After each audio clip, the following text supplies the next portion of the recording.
is always an interesting thing to open into contemplation. One of the things I like to do in the context of voicecraft is ask a question and leave it to the silence, which is really just an invitation to either one of you to speak in response if you feel called, rather than name one of you in particular. And as long as the silence wants to hold, is welcome. And I'll just ask something like, why does philosophy of mind matter? Why is it significant? Why are we interested in this? Why is philosophy of mind important? You know, I've just taught the last philosophy of mind class this term to psychology students at the University of Exeter. And that's the third year I've done it. And it's quite interesting because you'd think that psychology students would investigate what psyche means, right? But they don't. They just, you know, it's become very empirical and therapeutic. So when I teach them just the groundwork, you know, sort of, you know, the mind-body problem, so-called, or, you know, different ways of understanding the mind and different proposed solutions to the mind-body problem, like emergentism or idealism or functionalism or whatever it may be. I think that you always see a massive change in the students, you know, because to begin with, they just didn't realize what the options were. They just thought really basically some kind of vague kind of physicalism, or there's dualism, and that's it, you know, and dualism's often connoted to religion, so it's generally avoided. So it must be some type of physicalism, but they don't even realize there are many types of physicalism.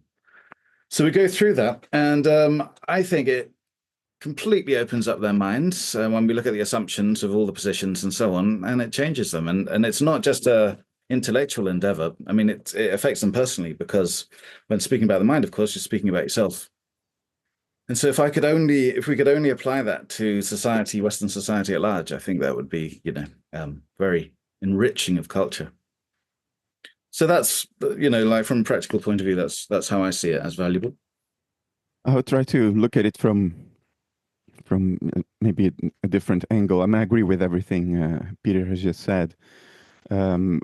What sometimes bothers me in the culture is that people, when they are invited to look into something or to spend some intellectual effort at something, they always ask first, what is the practical application?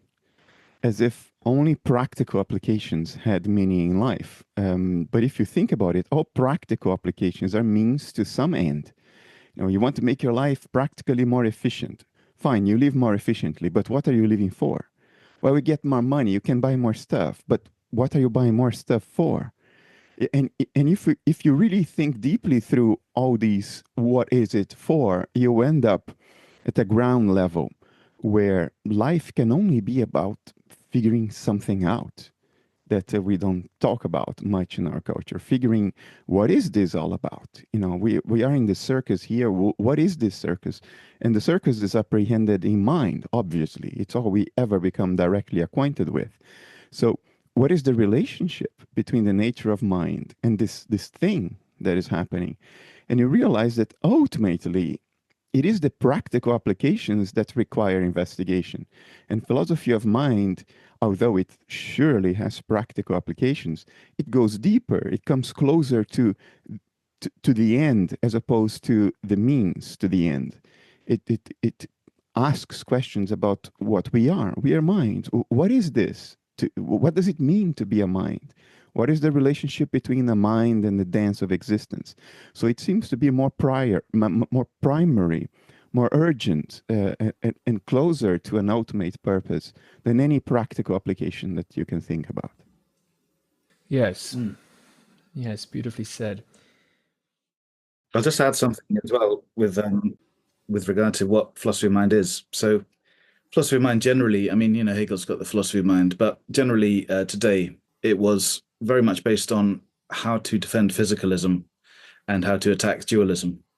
And so philosophy of mind, you know, until recently didn't even consider idealism, for example, or neutral monism and things like this, or extended mind theories.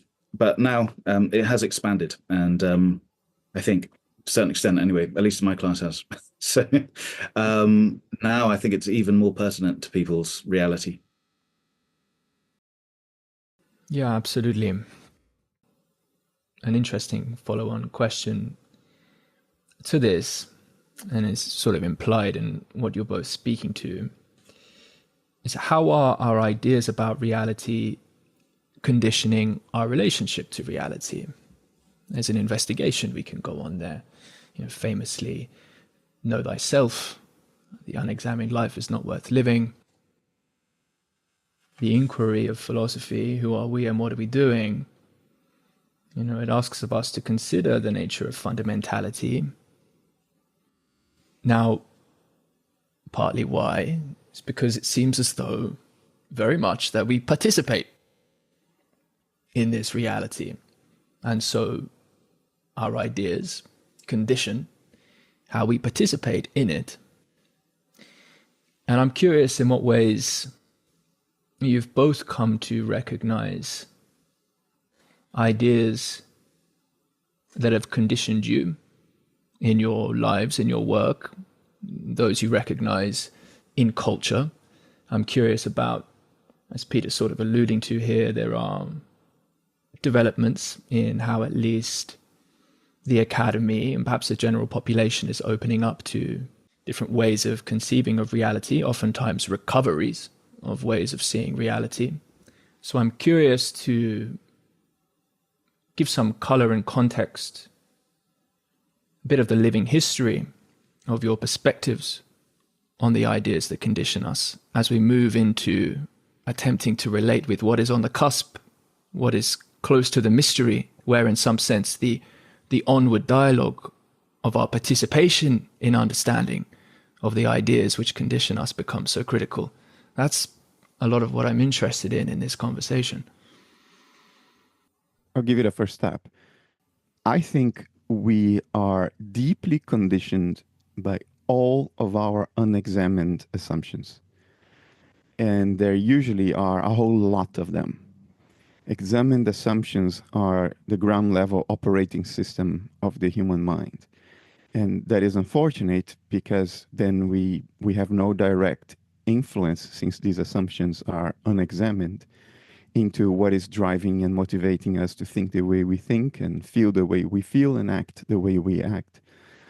Even at a very perceptual level, we know from neuroscience that we never perceive raw sensory data. That's not how it works. Sensory data gets folded into a conscious complex together with interpretation, narrative making, and all of those unexamined assumptions. So even the very world we think we perceive is molded by our hidden expectations and unexamined assumptions and internal narratives. So when we live life in the world, we are not really living in the world as it is. We are living in our world to a large extent. Now, of course, this very personal life is modulated by the external world as it is, but it's modulated by a great many other things that are private, that are our own. In my own life, I was a thoughtless physicalist until my mid-20s. I never critically thought through physicalism to realize how incoherent it is, how internally inconsistent it is, how empirically inadequate it is, how little explanatory power it has. That wasn't an examined assumption for me because I landed in academia, had just turned 17, and before that I was always interested in science and was influenced by academics even before I went to university. And it was my basic operating system, and I only woke up to it once I hit a wall, and I realized that I can't make progress under these things that I take for granted, and I started examining them. And then my life changed, and then my world changed, because it's been many years since I lived in a physicalist world. Now I live in an idealist world, which is almost becoming reflexive as well, but at least it's not unexamined. It's a world I constructed out of explicit and I hope clear reasoning. Yeah, no, quite fascinating. I mean, I suppose I can give the more political angle maybe. So I think our metaphysical ideas do alter our behavior. In many ways, they are our behavior. So, for example, if you consider that consciousness is much more prevalent than it's generally believed in the West, to generalize, I think it adds a value to the external world, because the external world then has intrinsic value. The values are outside of us, so they're not just instrumental to us. So that's why, for example, deep ecology was based on the metaphysics of Spinoza, for example, and a few other thinkers, because it changes our approach, our valuation to nature completely. Now, I believe that Nietzsche's got a kind of metaphysics based on the will to power. That changed my way of looking at a lot of dynamics, social dynamics, politics, and so on. It completely emancipated me from general, anchors of thought in the West. Kant did the same. Whitehead did the same to me later. Spinoza to a certain extent.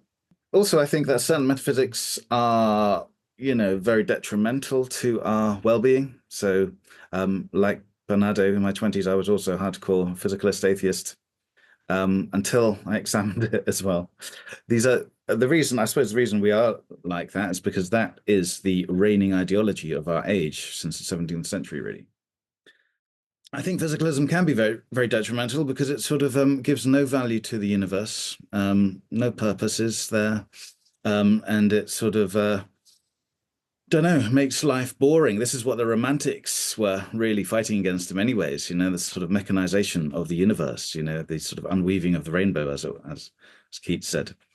And so I think there's a real need to kind of overcome kind of detrimental metaphysics. I'm not saying I know what the solution is exactly. I'm sort of changing my mind now and again, but I know what doesn't work, at least. Well, I think I know what doesn't work, and that's made me sort of healthier, happier person, generally speaking. It's kind of it's enlivened the world. It's sort of woken up the world. Nature is alive. I think is a very positive way of thinking about the world, and also very logical if you go into certain philosophies.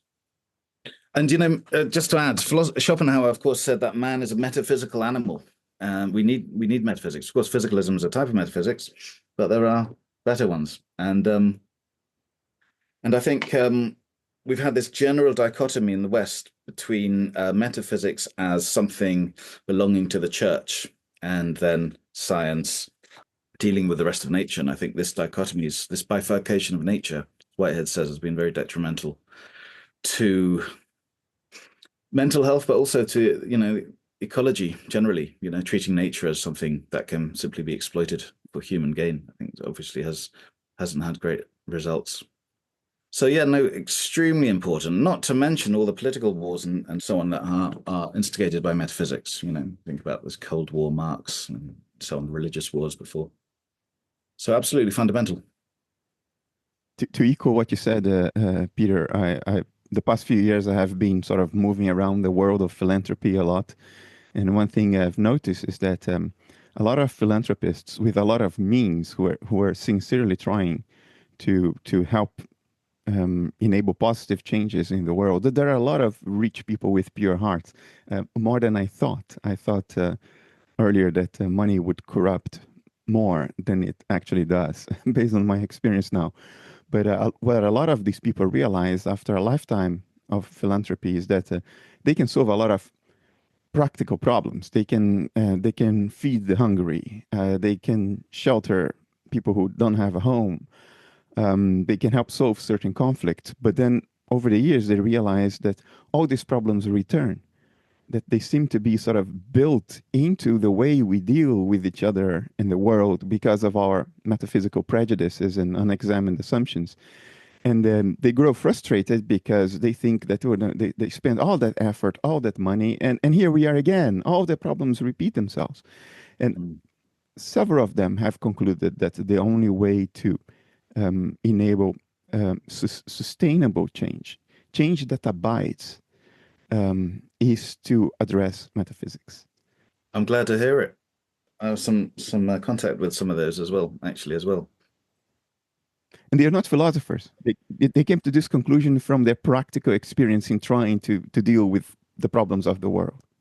Right, interesting. I mean, it relates, I suppose, to a lot of philanthropists in psychedelic research, because ultimately I would see psychedelics as a gateway drug to metaphysics, really. So essentially, they're kind of interested in the same things, different ways of understanding consciousness.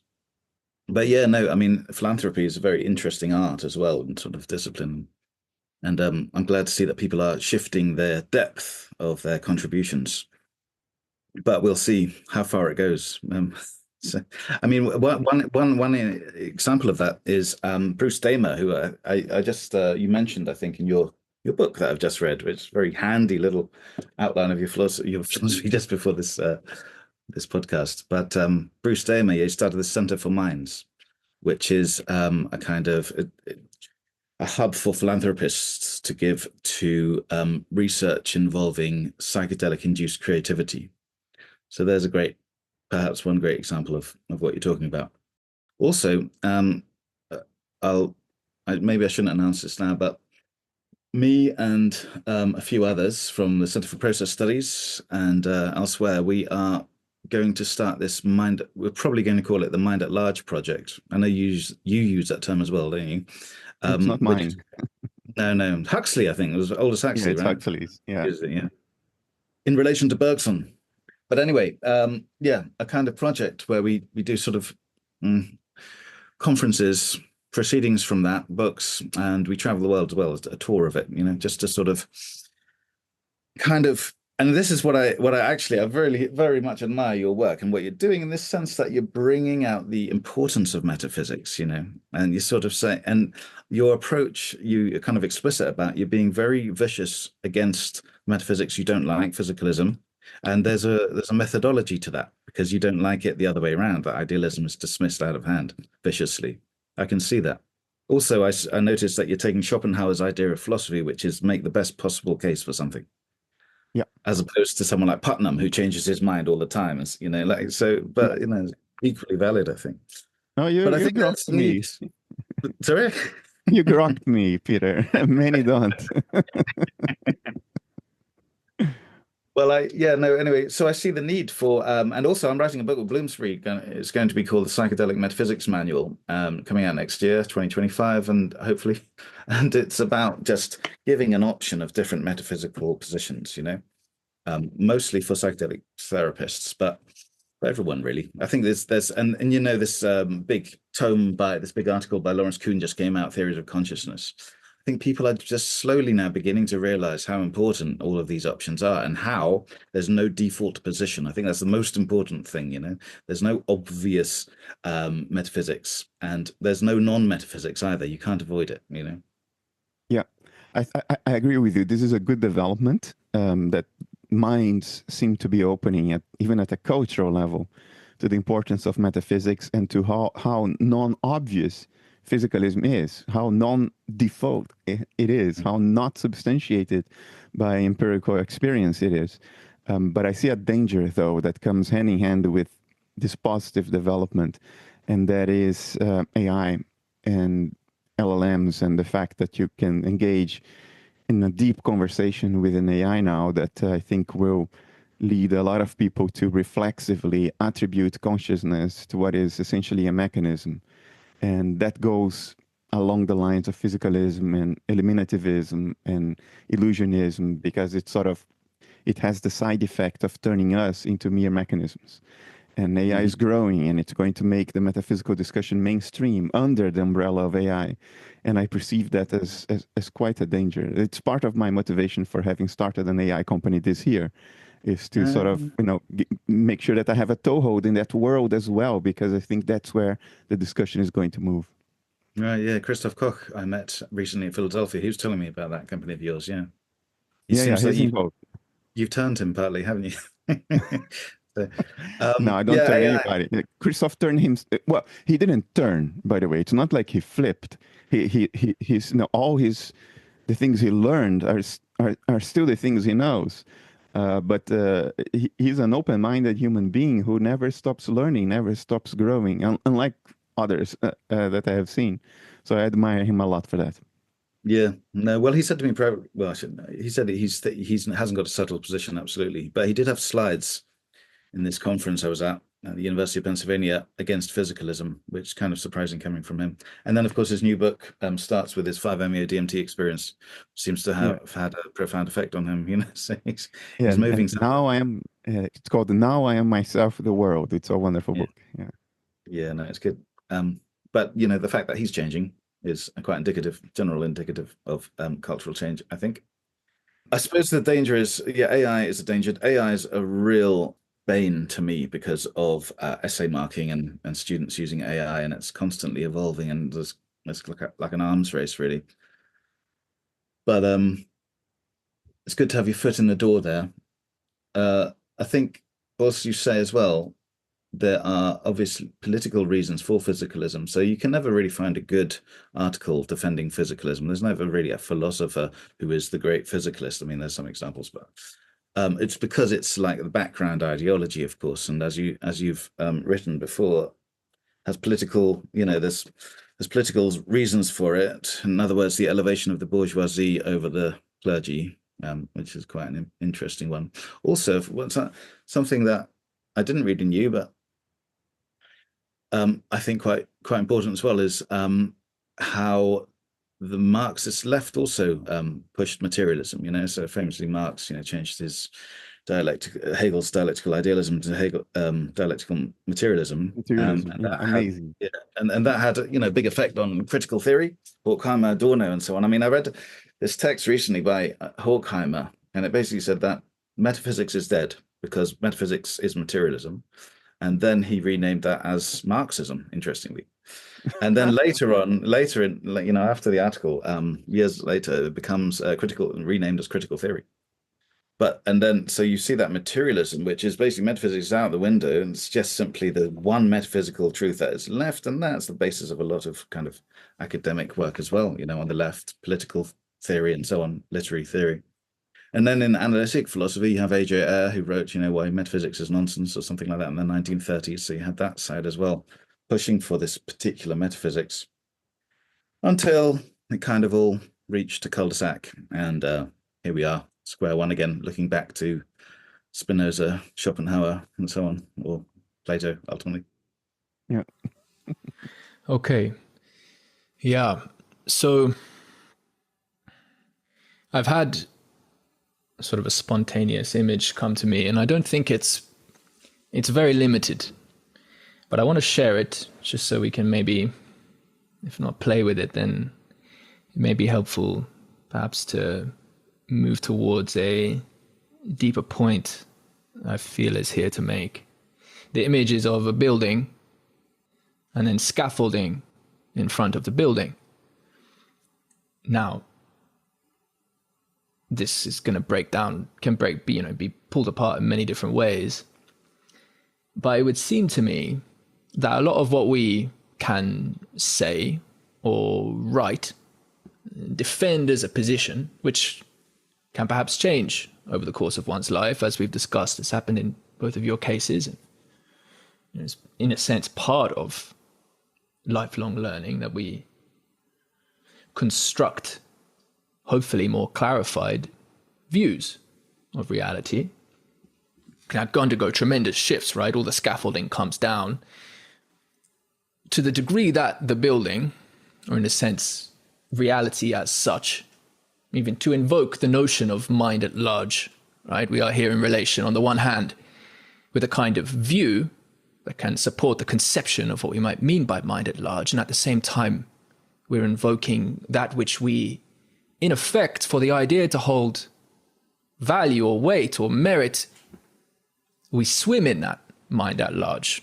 We cannot help but look through that mind at large in order to scaffold, construct views which may be more or less helpful in navigating, let's say, reality.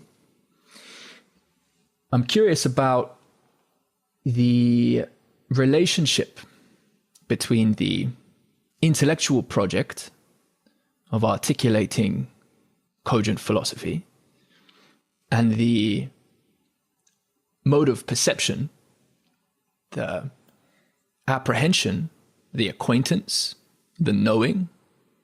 Of course, what do we mean by these things? We're going to, of course, reference different discourses and lenses, and see if we can come to shared agreement about what we mean to even make sense of these terms. I'm curious about the relationship between the intellectual project and in a sense, the kind of the humility, the movement toward humility, in a sense, the relationship to the prism, to the lens itself. I'm curious what leads. I'm curious how you engage in the praxis of seeing through the scaffolding, perhaps to reality, to the building, versus perhaps getting lost, potentially, in playing with the building of the scaffolding and not as much coming into relationship with reality as such. Now, of course, there's so many connections here. Part of the reason why I'm mentioning this, of course, is that I know in both of your histories, I'm familiar with Peter a little bit more, as we've known each other for about 7 years or so. Certainly psychedelics, in that sense, a radical acquaintance with the opening up of the doors of perception, of course, to quote Huxley, someone who's Peter has recently written about. And I know as well, Bernardo, in your own history, Jung has been a powerful influence. And there is, of course,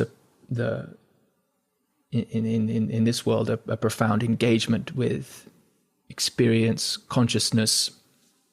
The psychedelia of mind is a way that can be navigated, and Jung can support that sort of process. And so you see kind of the tension I'm wanting to bring together here, because I'm very curious about what it means to participate in metaphysics and to embody that in the world and to invite that in the world and to support the cultivation of culture with that in mind, as you're both agreeing here in the context of philanthropy and efforts to, help the world in some way, right? To be in service of value in some way. It is partly an intellectual project, of course it is, because we find ourselves enmeshed and entangled and conditioned by all these ideas. But there's also the praxis, the living of coming into relationship with seeing together and participating in the transformation of how we see. I'm curious if you feel that tension or that relationship, how you navigate that in your life, whether you find that interesting. Yeah. Peter, do you want to give a stab? I'm not sure I understand the question. I can give a stab.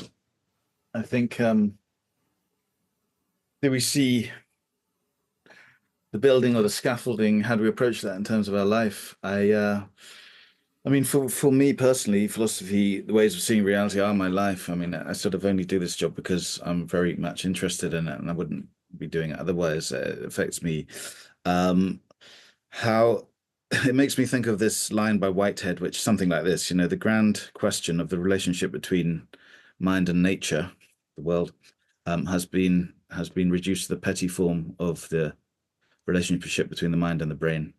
And this kind of understanding has led me for the last few years, really, to look at how we understand nature, how that is related to the politics I kind of just alluded to a moment ago, history of sort of scientific revolution related to the Industrial Revolution, so on, and how that sort of relates to the church, the history of the church in Europe, and thus our general presuppositions in society today, and why people think certain metaphysical positions are completely mad, like panpsychism and idealism, or whatever it may be, neutral monism. So it's all intertwined. How do I approach reality? I think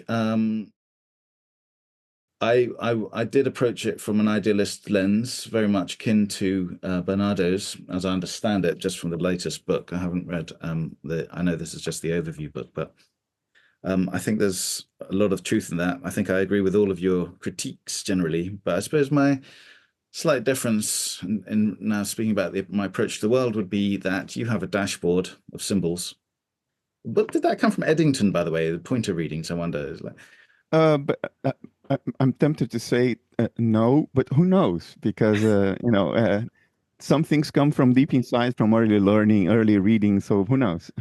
but I must say, I do love the metaphors you use in your work. It's reminds me a little bit of Alan Watts, who I always considered the great purveyor of metaphors. But anyway, so you have this metaphor of you see the world. Well, one perceives the world, you argue, through a dashboard. But of course, the world in itself is very distinct from the dials in the dashboard and the plain dashboard. This is Kantianism, essentially, I suppose. Schopenhauer sort of borrowed it from. You brought in Schopenhauer with the internal will and so on. But I suppose my slight difference is, and it's only slight, like I generally agree with most of your idealism, I think. But I think my dashboard is more, I would say it's more like a mosaic window, right? So, or seeing the world through a glass darkly, as St. Paul said. So it's that certainly, different species have evolved to perceive the world in different ways, or different sense modalities, of course, do. But I think that there's more of a continuity between the outside, the so-called outside and the inside, than you have it. So you talk about the appearance and the reality. Of course, the reality is purely mental, and it's the appearance that is what we understand by physicality. But I like this idea that actually part of the outside is absorbed, infused into the inside, and thus constitutes the inside. And this is Whitehead's notion of prehension, of a kind of coming together of the past and the environment into one, and thus creating one. So you can find that in Schopenhauer too. Right, yeah, can you? Yeah, okay. You find Talks about Schopenhauer talks about the Platonic forms which are out there in the world, sort of being immanent in the representations, and therefore, if you allow your personal will to be overwhelmed by the representations without judgment, you're actually getting some form of more direct access to the Platonic forms, to the archetypes, to the world as it is in itself. Right. It's short, and he doesn't elaborate much, but you can find echoes of what you just said in Schopenhauer. I vaguely remember that. Also, it makes me think of music for Schopenhauer was a sort of more direct representation of reality, because sort of emotions coming straight through. But interestingly, you find it in F.H. Bradley as well, who wrote Appearance and Realities, sort of the main work. And he was an absolute idealist, but he questioned whether he was really an idealist or a realist. I think this is the interesting pivot, really, this relationship. And he wasn't himself sure, even though he's known as the sort of culmination of British idealism. He wasn't really sure if he was an idealist, or a realist, because he argued that the emotions, the feelings, which were like Whitehead, were fundamental for him. We shouldn't assume that they are not shared. We shouldn't assume that they only belong to us. So in other words, a feeling out there can be absorbed, so we perceive emotions, and the perception itself is causation, like direct causation of the outside to the inside, and that changes us. But like you, of course, he does believe in the absolute, this ultimate universal mind as well, which essentially comes from Hegel for him. The Hegel sort of had this influence on the Brits, the Americans. But so my approach to reality is really like more porous, and I feel like the benefit of that to me psychologically, and we can talk about the logic later, but if you want, but psychologically it fuses one to the world a little bit more.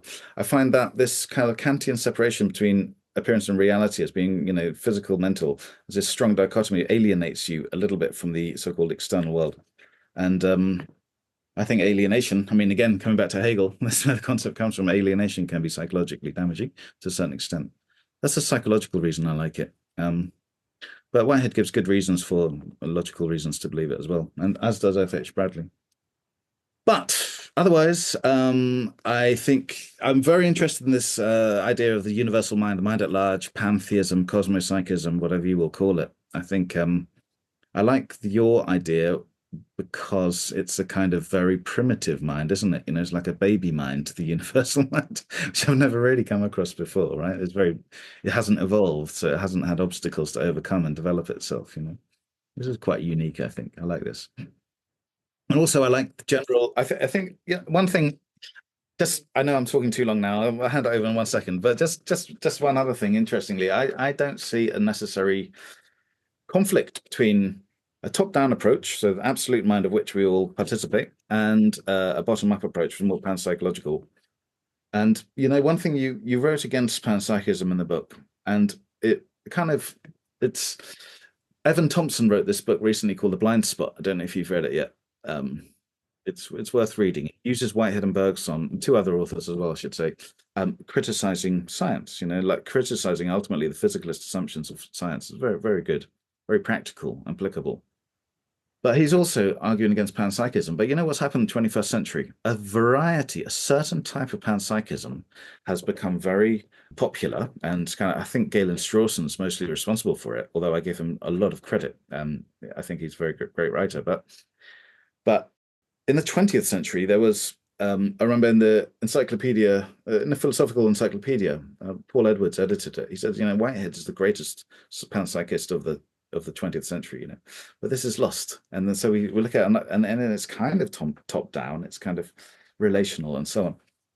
So, but anyway, that's my approach. Porous, fusing with reality. Nature is alive, has intrinsic worth, kind of brings joy to my heart, this way of thinking. But then, of course, you question yourself, do you only believe it then because it makes you happy? This is always the next stage. I'm more sympathetic to your view than I would let out in analytic argument. I don't think my own views are incompatible with what you just said.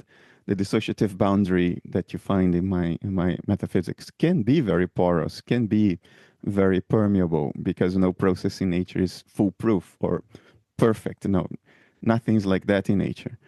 The reason I don't emphasize this and a great number of other things that I am sympathetic to is that usually when I talk about what I can defend analytically and empirically, and what I cannot, or what I feel I cannot defend sufficiently on an analytical and empirical basis, I don't say.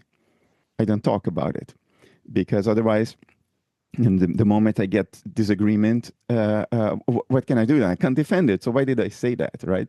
But in the private sanctity of my own mind, in which I can also use my own intuition, my own impressions, vague stuff that analytic philosophers cannot use.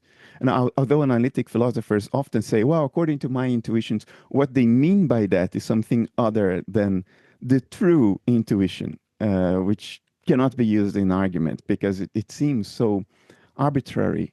But as an idealist, I do think that our own minds, dissociated from the rest of nature as they may be, are still part of nature, are still fundamentally anchored in nature.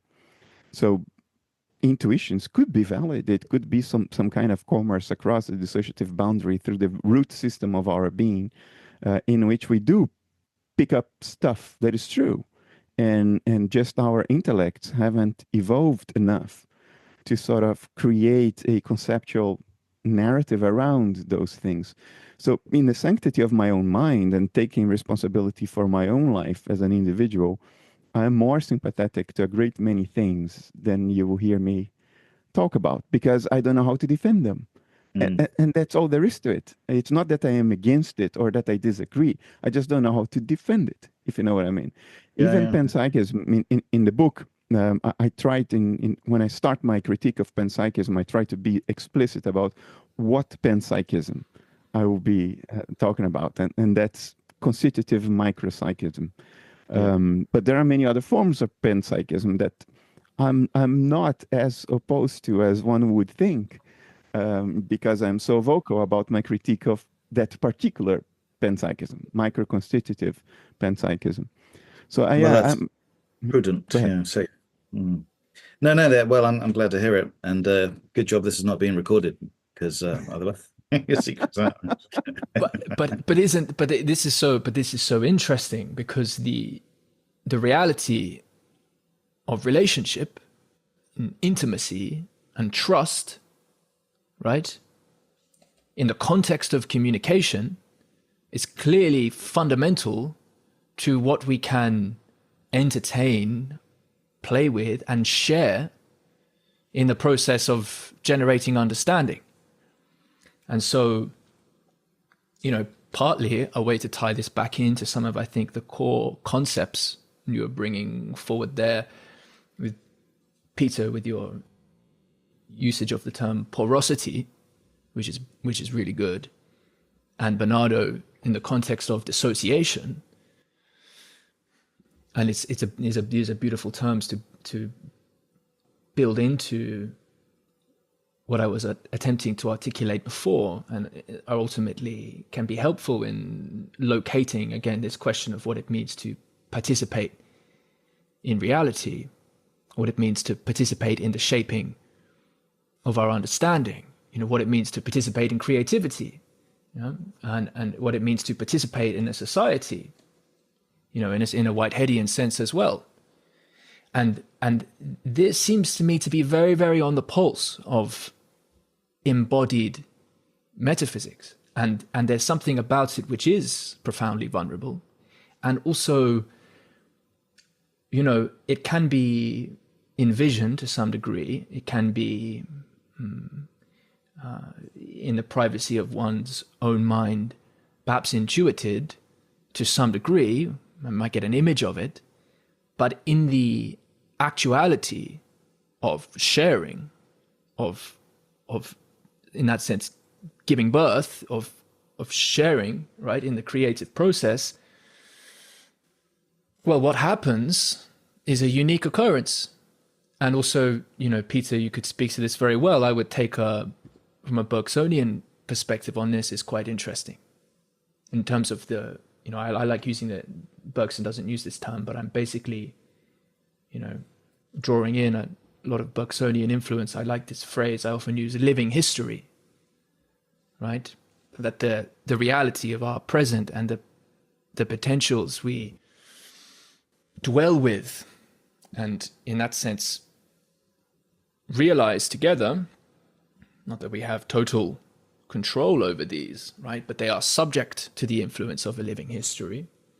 And that means, in a sense as well, it invokes this notion of, again, examining who we are and sharing, in fact, what we are not so sure about, and the various aspects of our past which condition us and what have you. And so I'm very interested in terms of the future of philosophy. A lot of what I think myself and many others have been engaged in the context of network philosophy, this somewhat porous thing of cultivating relationships online and in person, which are bridging, in some sense, the private and the public. I'm very interested in Carl Hayden Smith has a term, contextology, right? Supporting the conditions for the participation in doing philosophy together, in metaphysics together. And so porosity and dissociation, I'm curious to weave back in, as you have been doing already, the foundational canon that have become so central to your works here. Because how we relate to dissociation is super, super key, it seems to me, Bernardo, in terms of practically understanding your philosophy. I think, under analytic idealism, there is a level of dissociation that is built into physiology. Under analytic idealism, life, biology, metabolism is what a sort of foundational level dissociation is. It's what it looks like. But culturally and psychologically, we make it a lot worse. We exacerbate the dissociation because of the narratives we take for granted in an unexamined way in our minds about what the nature of the self is, what the nature of the world is. If you're a physicalist, then your felt self, which is your mind, is epiphenomenal and forever locked away inside your skull. And it is fundamentally distinct from the rest of nature, which is purely physical. It's not epiphenomenally mental. So we become kind of aberrations. We are not only separated from the world, we are different in kind from the world at a metaphysical level. It's profoundly alienating. which exacerbates the dissociation, of course, because you now reinforce it with an inner narrative that insulates you in kind from the world. We've sort of don't belong here anymore. We are an ephemeral arrangement of chance. But even more pernicious than that, I think. And that's where my work is going, as you see next year when a new book comes out. I'm particularly worried about a notion that is so reflexive in Western culture, which is now world culture, right? So we contaminated everyone now, which is this notion that most people take for granted. And even consider the value. You know, people virtue signal this notion that your life's about you, my life's about me.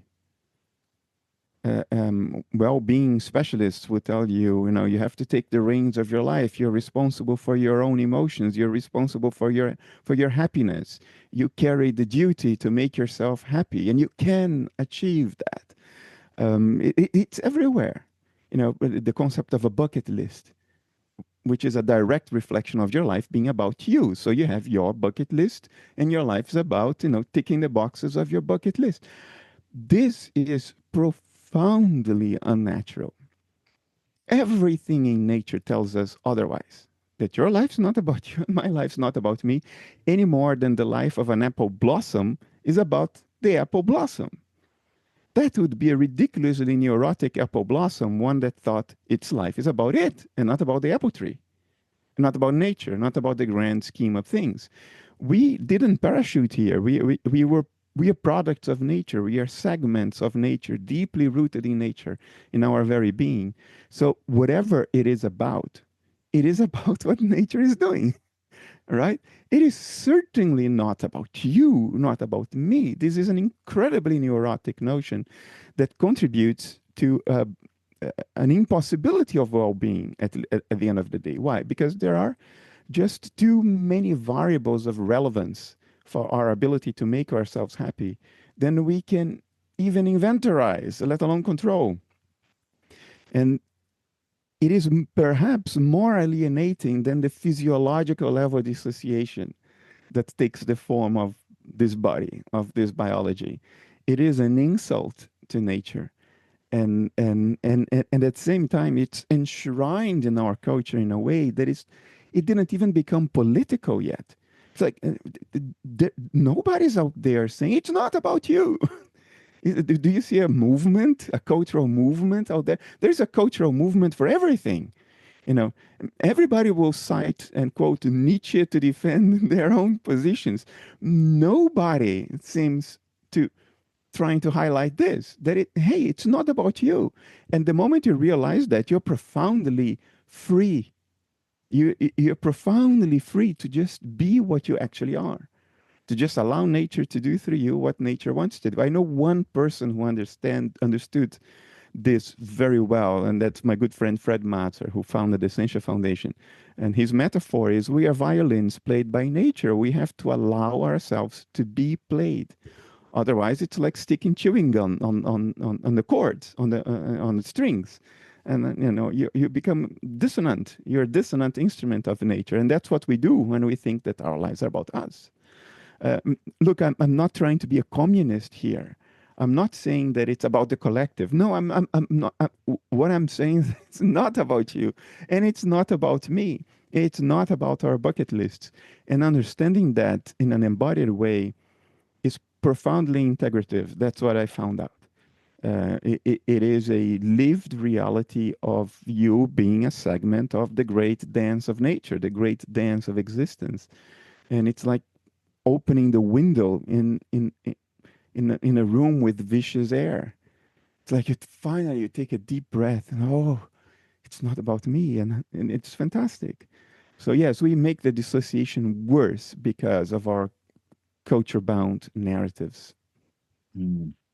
Makes me think of Spinoza's ethics immediately, because, you know, it's called the ethics, but it's work of metaphysics. But the purpose of the metaphysics is to acquire tranquility of mind, and that's the virtue ethics behind it, of course, you know.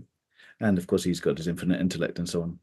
Also, I think the interesting thing about this individualism, I mean, I think you can trace it back in the West to Christianity to a certain extent, with the idea of the soul. I know Christianity was Aristotelian for a while, but you certainly get notions of substance dualism in the New Testament. The idea of the soul as distinct from nature, and of course only belonging to human beings. And Descartes sort of fortified this, and at the same time created a dead nature as extension. And then, of course, certain Protestant types of Christianity fortifying that further. There's an interesting history there. So I don't know if it's something. Do you think it's new? This kind of narcissism? I'm not entirely sure. I mean, it's new for the last few hundred years, perhaps, but it's an interesting one.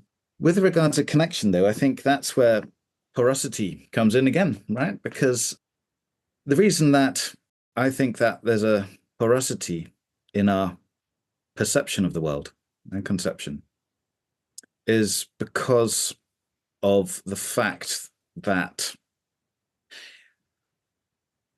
it relates to the philosophy, which then relates to Kant and so on, which is that, David Hume argued that we never see causation, we just see constant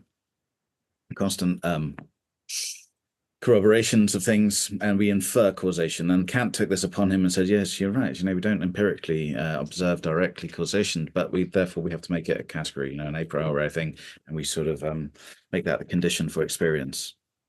What Whitehead argued is that actually we do directly perceive causation. So the Kantian enterprise becomes, to a certain extent, redundant or superfluous. And we perceive causation, and this is the porosity.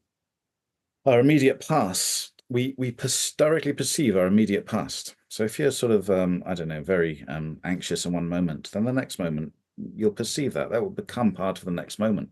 Otherwise, you'd have to think that, you'd have to divide time into units. And this is what Bergson argues against specifically, that you can't spatialize time. You'd have to divide time into units, and then you'd have to say, the neural conditions for anxiety at this moment had an effect on the next one, and then somehow there's this upward causation which creates anxiety every moment, right? Which is emergentism, for which there's no scientific evidence whatsoever, of course, So it just seems more plausible that just like you directly perceive the object outside, I use it directly in a very specific sense here, so you directly perceive the past. But again, words make it seem as if there's perception, there's external sense perception, and then there's memory or recollection. And these somehow seem to be two different things. But for Whitehead, following Bergson, they were actually symbiotically inspiring. There is this direct perception of the past, which means that the present moment is neither really cut up. The present moment is constituted by the past. And you see this especially with music. The last note of a melody makes only sense if you've retained and even in a sentence, last word only makes sense in context of the sentence, right? So one directly experiences the feelings of the past. This is apprehension, and thus the, as it were, external world, if we consider the past as somewhat external, floods into one. And that's a direct perception, and it's not it's not a cause and effect, it's rather just an inflow, it's an infusion, and that's a porosity, you see. And thus, with that, the reason I kind of accept this as opposed to representing everything being a symbol for something very different, is because of the parsimony it brings. So like in this framework, which is known as organic realism, as opposed to representationalism, causation is perception, or a primitive form of perception, which is memory. They're all the same thing, which is also the causal flow of time. They all become one phenomenon, and and also, as you were saying, it connects you to not only your past experiences, but also the feelings of others around you, which are shared. They're not sort of individually. Again, they're not individual, right? We have, following Bradley and Whitehead and Bergson, we have these shared feelings, and that really connects you, I think, to others. And realizes that you are created by others. It sounds Hegelian to a certain extent, right? You can't have finitude without the other. So I don't know. But at the same time, of course, everything fundamentally is conscious as well, or proto-conscious, or experiential at least. But it's just an expansion of what we mean by perception. And so I don't see objects as symbols for something else. I see perceptions as extractions. So part of reality is what we perceive. We don't perceive all of it. Obviously, we've evolved to only perceive certain parts, but extractions, part of the concrete realities, are infused within us and create us. And of course, because mind is private, we don't see this. So we only see that infusion, like in terms of maybe electromagnetism. But of course, electromagnetism in its concreteness has a conscious element to it. It's again, I suppose that's the external representation of mentality. But I think this is one way maybe of overcoming that individualism we see. I think another reason for individualism, by the way, is also, although I see a legacy from the church and the soul being distinct from the body and distinct from nature, I think that when people reject Christianity, their values kind of, have to lower to things like, pleasure, like bodily pleasure or whatever it may be, and thus you get these bucket lists, you got to see this, you got to do that or whatever, right? These are kind of very, I don't know, surface values. I mean, even to the extent with Nietzsche that pain can be more valuable than pleasure in many ways. He says, when you have a yes, this famous quote, like all you need is a yes, definite aim or something, a goal. Anything that is a means to that is insubstantial, and the goal is the most valuable thing, not the pleasures that one passes or pains. That was a beautiful expression, Peter. Thank you. So, Bernardo, you've brought in this notion of individualism.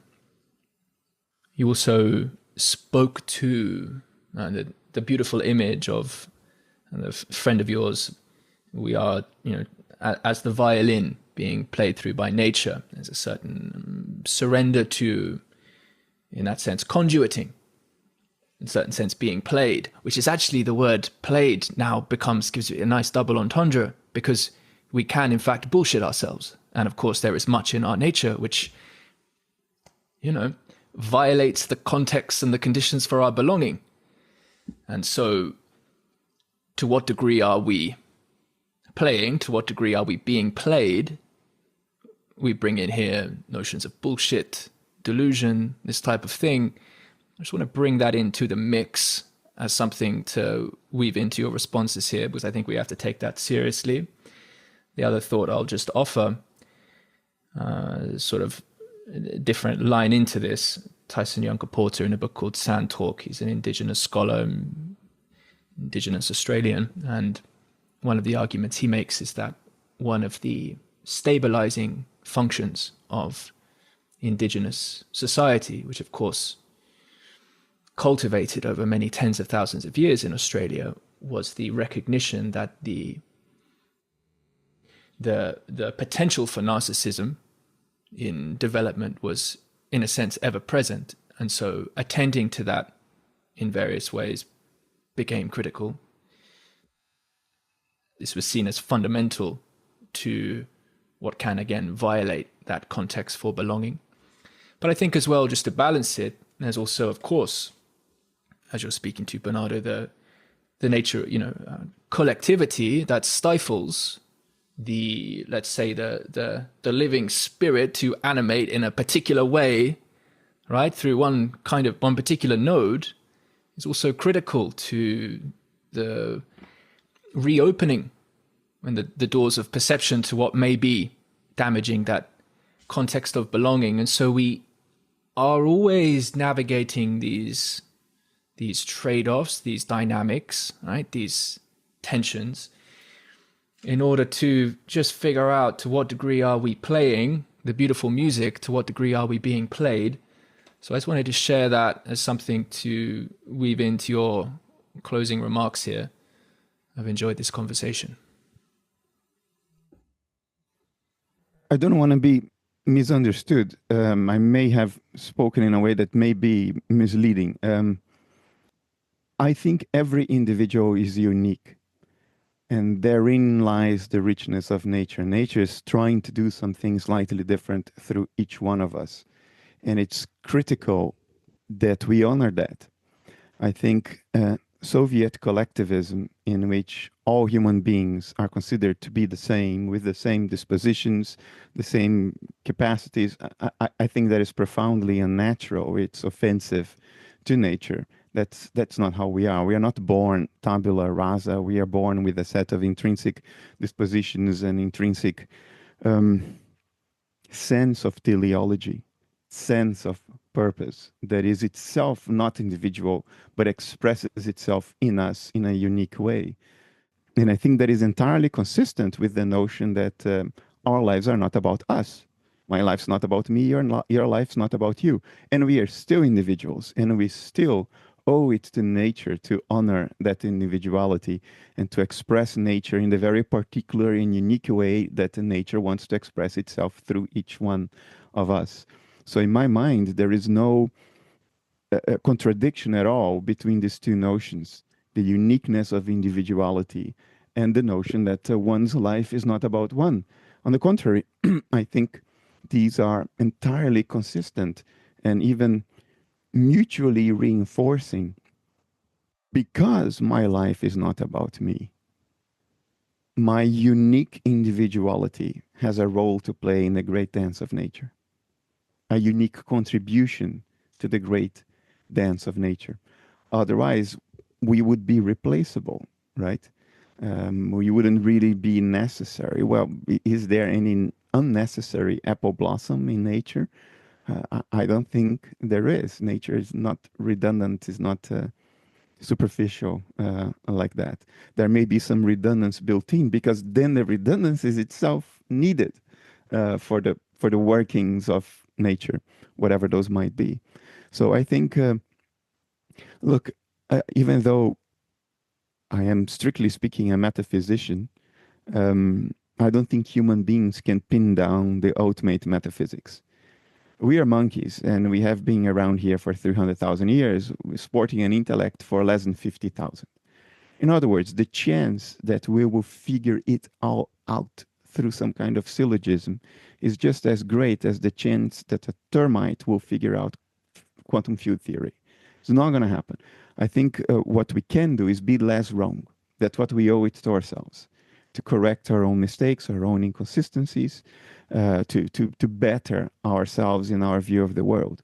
But we can never figure it all out. So what is left is the humility to allow nature to express itself through us in whatever way nature wants to, and using the ego as a tool to that, not as chewing gum on the strings of the violin. That would be my summation for today, Tim, for what it's worth. Yeah, beautifully said. Thank you for sharing that.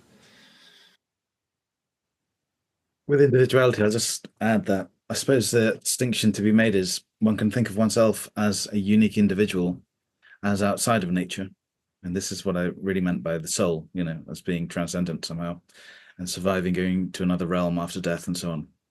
Or one can see oneself as part of nature. But of course, that doesn't mean one is less individual. And when I say part of nature, I don't just mean in a Darwinian sense. I mean in a porous sense, as I've explained or tried to explain. But there's a fine balance, it's very difficult. I think bringing back Bergson, he does argue that there are levels of the self, So, I mean, there's another metaphysical question related to an individual. What really is an individual? How do you individuate? This is very complex question that I've never really worked out. How do you really individuate entities, beings? It's a big problem for panpsychism because, there's this Bruno made this separation between aggregates and monads, so like, and then we've got autopoiesis and other IIT and all these different theories about how to differentiate, but I'm never really convinced by any of them. So what is an individual? Can an individual change? I mean, what we call an individual, it seems with the dissociative disorder you speak about, I mean, even that's possible. Your ego can be reduced or disappear or transform into something else, and so on. So what, and again, I suppose, like reading your book recently, the one interesting difference again is this, that we can talk about individuals, and it seems that you stop at the cellular level, with a membrane, some being with a membrane.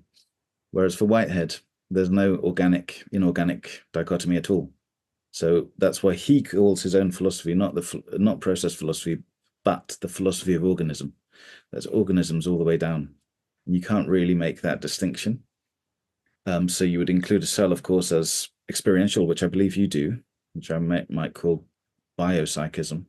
But below that, where differentiate that from a virus, say, or below that, an organic, so-called organic molecule to a molecule all the way down. Now, I understand that molecules are kind of particles that we have to be careful with in physics, or call them ripples then, or whatever you wish. But, where's that cutoff point for the individual? That's an interesting question, I think. Is there a cutoff point? Maybe not. And how do individuals integrate with one another? That's another interesting thing. So again, these kind of social concerns really, again, involve very deep metaphysical questions. And of course, I don't have the answers to those, but at least one can identify them and perhaps try to rule out some options. Thank you both. If not for the need to bring this to an end, there's clear onward pathways here that are very interesting. So I'm certainly down to return to those. If you are both willing, but otherwise it's been an absolute pleasure. Thank you so much. Thank you for the opportunity. Thank you, Tim, Bernardo. Pleasure.